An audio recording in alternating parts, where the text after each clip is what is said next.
Merci. Bonjour à tous. Donc, oui, Carole Boucher, il m'a fait une petite introduction. À vrai dire, c'est ça. Depuis environ, je dirais 2 ans, je veux dire, de façon plus active, j'utilise différentes approches énergétiques pour aider les gens à jouer avec leur don de guérison, on va dire ça. Et puis, moi, où est-ce que ça m'a amené, c'est vraiment à voir que chaque personne a finalement le don de guérison, et c'est là-dessus sur lequel on va porter le sujet de la journée. Donc, c'est ça pour aller plus loin dans la conférence. Je ne veux pas trop parler de moi. Si vous voulez entendre parler de moi, vous viendrez me voir à mon kiosque. Mais pour l'instant, le don de guérison, pour moi, c'est ça qui est le plus important de vous aider à développer. Développer, pourquoi? Parce que ça fait partie de nous. Certaines personnes ici, je ne sais pas, à bras levés, qui croient à la réincarnation ici? Donc, ceux qui ne croient pas, veuillez... Non, c'est pas vrai, veuillez pas sortir. Veuillez rester. En réalité, je vous explique le principe parce que, tout d'abord, en faisant n'importe quelle conférence, quoi que ce soit, j'aime ça commencer par ça. OK, il n'existe pas une vérité, il en existe une pour chacune de nous. Donc, c'est-à-dire qu'on est 8 milliards, donc 8 milliards de vérités. Ça veut dire quoi? Ça veut dire que ça ne sert à rien de s'ostiner entre nous. Pourquoi? Parce que le cheminement dans lequel on va suivre va faire que notre vérité va changer au fur et à mesure. Et qu'est-ce que ça veut dire également? Ça veut dire que moi, il y a 10 ans, je n'y croyais pas à la réincarnation. Je ne croyais pas à l'énergie. Voir quelqu'un qui met les mains sur un corps par-dessus, moi, je trouvais ça assez flyé. Donc, est un peu absurde, mais par contre, ça en est devenu mon pain quotidien, et même, je dirais même plus. Donc, c'était ma vérité à ce moment-là, et la vérité change au fur et à mesure, et de mois en mois, et de jour en jour. C'est que finalement, au niveau de chaque personne aussi également, c'est important de voir que dans la conférence que je vais faire aujourd'hui, je vous enseigne ma vérité. Donc, c'est-à-dire que vous pouvez en prendre et en laisser. Donc, ça veut dire si certaines des choses correspondent avec votre savoir ou avec votre conscience et sagesse, bien dans ce cas-là, ben, ça veut dire que peut-être qu'on parle de la même vérité. Donc, ça me fait plaisir de vous introduire à notre don de guérison, c'est-à-dire, premièrement, à l'incarnation qu'on vit. Donc, c'est-à-dire, on est venu vivre dans un corps physique, une certaine forme d'expérience au travers de différentes incarnations. Et dans chacune des incarnations, quand on a le corps physique dans lequel on s'est fait livrer, eh bien, il vient avec un manuel d'entretien. Et puis, ce manuel d'entretien-là, c'est le don de guérison. Mais il vient avec également d'autres lois, donc la loi karmique, qu'on vient régler des choses. Il vient également aussi avec la loi d'abondance, qu'on apprend juste à mal gérer. Donc, et le don de guérison également de la même façon. Donc, le don de guérison, de quelle façon ça fonctionne? C'est-à-dire qu'il fonctionne avec les vibrations. De quel type de vibration on parle? On parle autant de ce qui nous entoure que de ce qu'on est capable de nous de créer. Donc, le don de guérison, agissant avec de mauvaises vibrations, agit comme don de destruction. Donc ça, malheureusement, la majorité des gens alentour de nous, de notre éducation, nous n'avons pas appris la belle phrase de « écoute ton corps ». Donc, c'est-à-dire que notre corps nous apprend certaines choses selon certaines déficiences, selon certaines douleurs. Et nous, ça ne vient pas de notre éducation d'apprendre à écouter ce que notre corps nous dit. En réalité, souvent, on va endurer un mal ou on va prendre des médicaments pour être capable de contrôler un petit peu qu'est-ce qu'on vit comme symptômes. Mais la chose qu'on fait, par exemple, c'est de ne pas l'écouter. Et de ne pas l'écouter va faire qu'on va endurer quelque chose jusqu'à temps que l'univers va nous envoyer un accident qui va provoquer que la faiblesse qu'on n'a pas écoutée va lâcher. Et là, après ça, ben, on va se faire un malin plaisir d'accuser l'accident qui a créé le problème. Mais en réalité, ce n'est pas l'accident qui a créé le problème, c'est que vous ne vous êtes pas écouté depuis souvent de nombreuses années.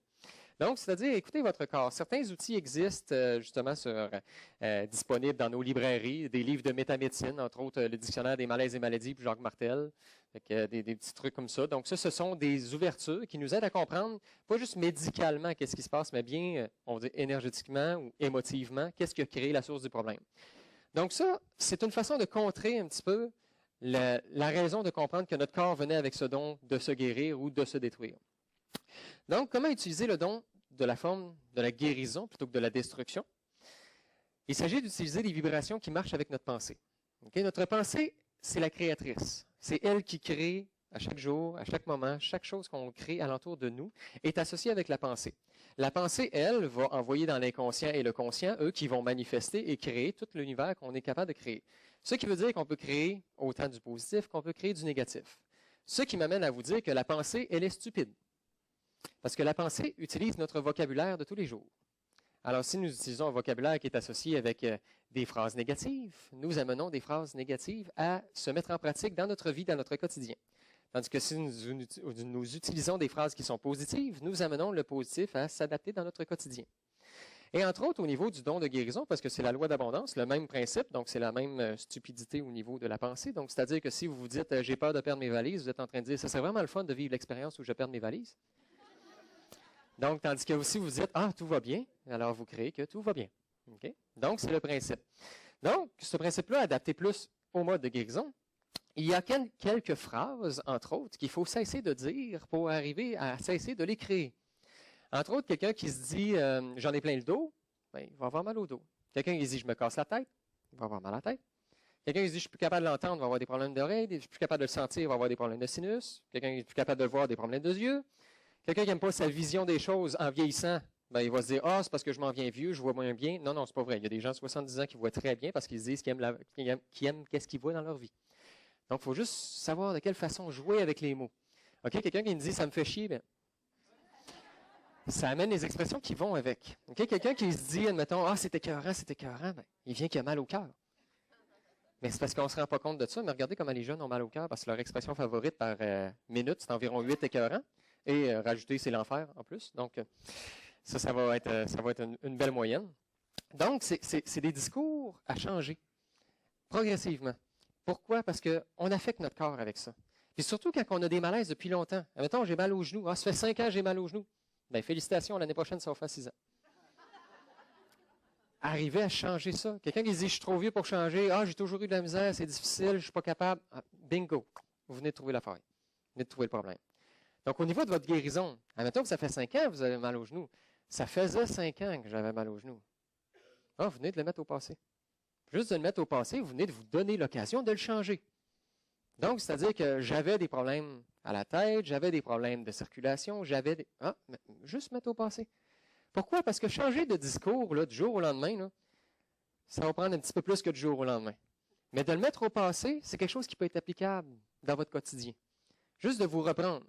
Okay? Puis ça, je vous explique un petit peu le principe. C'est que, comme on est des êtres humains, nous avons à vivre dans des dimensions supérieures et inférieures. Et ça, ben, l'époque qu'on est en train de vivre nous permet encore d'être dans cette dualité-là. Et qu'est-ce que ça crée? C'est qu'on vit avec certaines mauvaises émotions, comme la culpabilité. On vit également avec la peur. On vit avec le doute. Ça fait partie de nous. Donc, les gens qui veulent « ah, moi, j'ai hâte d'arrêter de douter », non, ça va être toute votre vie. Comment arrêter de douter? C'est juste de comprendre le principe. Donc, c'est-à-dire que dans votre quotidien, quand vous doutez, okay, vous effacez ce que vous avez créé de positif dans votre avenir. Donnez l'exemple. Si vous avez lu le livre Le Secret ou des choses comme ça qui vous parlent de mettre un beau chèque d'1 million de dollars, blablabla, OK, dans le livre, il ne vous explique pas un principe rudimentaire et fondamental, c'est que quand le doute est installé, vous venez de tout scraper. Donc, comment remédier à ça? Tantôt, je vous disais, la pensée est stupide. Utilisons cette stupidité à notre avantage. Donc, c'est-à-dire que, admettons qu'on arrive et on a un chien qu'on arrive, on chicane dans la maison, et puis après l'avoir chicané, ben, on lui donne une récompense. Eh bien, le chien vient d'oublier qu'on l'a chicané et se souvient de la récompense.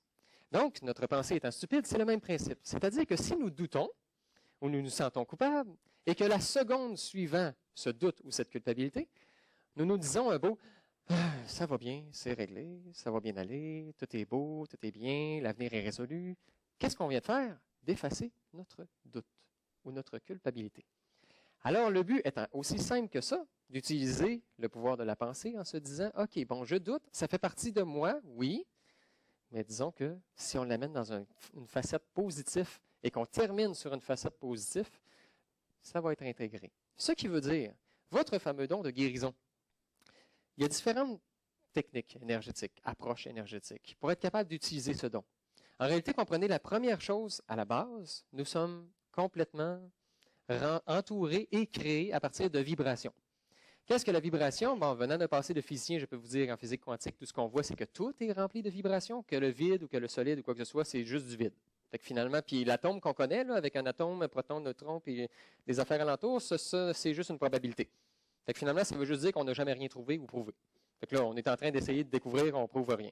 Fait que là, le but, c'est de comprendre que tout ce qui est énergie dans la vie, OK, ici, vous avez une centaine de kiosques, là, tout le monde vous parle d'énergie, énergie. Ben, c'est quoi? OK, c'est pas Hydro-Québec, c'est pas une batterie, c'est tout. OK? En réalité, tout ce qui a une onde, c'est une vibration, c'est une fréquence, et il y a une fréquence, il y a une longueur d'onde, associée avec donc une certaine caractéristique. Et cette caractéristique-là, pour être capable de lui donner une oscillation, ça lui prend une énergie. Et là, bienvenue dans le monde de l'énergie. Comment jouer avec cette énergie-là? Nous le faisons à tous les jours, avec différentes façons. Le regard, Donc, chacune des couleurs est une vibration. Donc, c'est-à-dire que si je porte du mauve aujourd'hui, j'avais envie de travailler avec la flamme violette. Si vous portez du vert, c'est bon, c'est bien, tout ça. Sauf que si vous portez du noir, du gris, du brun, ce n'est pas négatif. Donc, arrêtez de vous sentir coupable. Okay? Le noir, le gris, le brun, ce sont des couleurs qui n'attirent rien, mais ne dégagent rien. Donc, c'est une forme de protection pour les gens. Okay? Donc, ce n'est pas négatif. Cependant, quand vous portez une couleur ou une couleur vous appelle, autant si ça vous tente de peinturer votre chambre en orange ou ça vous tente de porter une couleur, c'est que la couleur que vous avez besoin, c'est une déficience. Qu'est-ce qu'une déficience? En réalité, c'est un besoin. Donc, finalement, la vibration de cette couleur-là qui vous est apportée dans votre quotidien vous aide à, en partie, guérir. Donc, ça veut dire que n'hésitez pas à mettre des couleurs flash. Okay? Ce n'est pas juste pour attirer les autres, mais principalement pour vous. Okay? Donc, la couleur, la vibration, les mots. Les mots sont une vibration. Tantôt, je disais, quand on utilise des mots négatifs, on crée avec cette négation. Donc, ils ont une vibration. Et peu importe leur langage, que ce soit en japonais, en anglais, en français, les mots ont une vibration. Et cette vibration-là peut être communiquée au travers. Donc, vibration plus loin, la pensée. La pensée est une vibration. Les gens qui utilisent un peu la télépathie, de plus en plus, remarquez avec les gens proches, là, de plus en plus, il y en a tout le temps un qui pense à l'idée de l'autre. Ça fait que celui qui le dit, c'est pas lui qui a eu l'idée. Okay? Fait que ça, vous venez de découvrir. Hein? Donc, ça veut dire que quand l'autre dit toujours qu'est-ce qui se passe, bien là, ça veut dire que ça vient de vous. Donc, vous êtes un bon émetteur et il y a un bon récepteur. Puis souvent, on est bon dans un ou l'autre. Donc, on a besoin de travailler sur l'autre partie. Sauf qu'en réalité, c'est de la vibration. Parce que la pensée va émettre dans l'univers et l'univers va amener qu'alentour, il y a des gens qui peuvent recevoir cette même vibration. Donc, ça veut dire qu'il y a différentes façons auxquelles la vibration fait comme face. Ça, je vous en ai nommé 3. Il y en a une éternité au complet, là. Donc, nous, on a juste à comprendre le principe. Notre corps, chacun des organes, correspond à certaines vibrations. Je vous donne un exemple. Admettons que le foie correspond à une fréquence de 400 Hz. On utilise ça comme ça. Donc, votre foie, vous avez un petit peu de difficulté avec votre foie, soit qu'il ne fonctionne pas bien, c'est pas assez vite ou trop vite. Fait que soit que sa fréquence est diminuée à 398, ou soit qu'elle est trop active à 402. Okay, juste pour vous donner des chiffres, ce n'est pas ça pantoute, mais c'est juste une idée. Donc, qu'est-ce qu'on fait? Okay? Avec la parole, on est capable d'envoyer de la vibration pour être capable d'aller chercher notre foie et de le remettre à 400 Hz. Avec les mains, que ce soit par des techniques, reconnexion, Reiki, quantum, peu importe, okay? Qu'est-ce qu'on fait? On prend les mains, puis on le fait garrocher un paquet de vibrations. Puis là, ben, le corps, lui, le foie en tant que tel, va aller chercher qu'est-ce qu'il a besoin pour le ramener à son état d'origine. Ce qui veut dire qu'en réalité, il n'y a pas une approche énergétique qui est plus forte qu'une autre. C'est toute la même affaire. Fait que là, il faut juste trouver qu'est-ce qui nous appartient. Donc là, si vous voyez différentes approches énergétiques, vous en avez déjà peut-être connu, comme moi, ça a été le Reiki pour commencer. Fait que pour vous expliquer, le Reiki m'a amené à aller plus loin. Pourquoi? Parce que le Reiki, c'était un peu long et plate.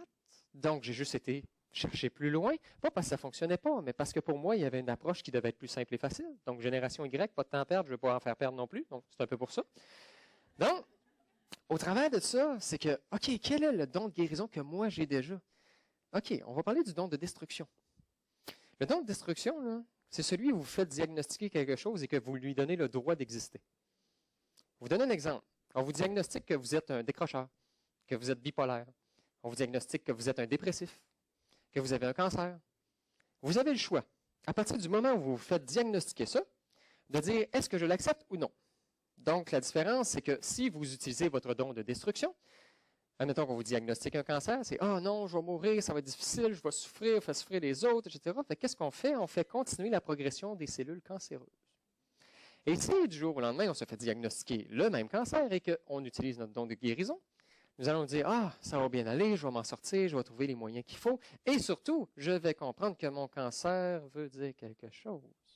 Et pourquoi est-ce qu'il a été causé? » Donc, c'est là les outils de métamédecine et c'est là les gens qui sont entourés alentour de vous sont là pour ça. Donc, le don de destruction peut être facilement accessible et vous l'avez déjà. Autant que le don de guérison. Il faut juste apprendre à l'utiliser.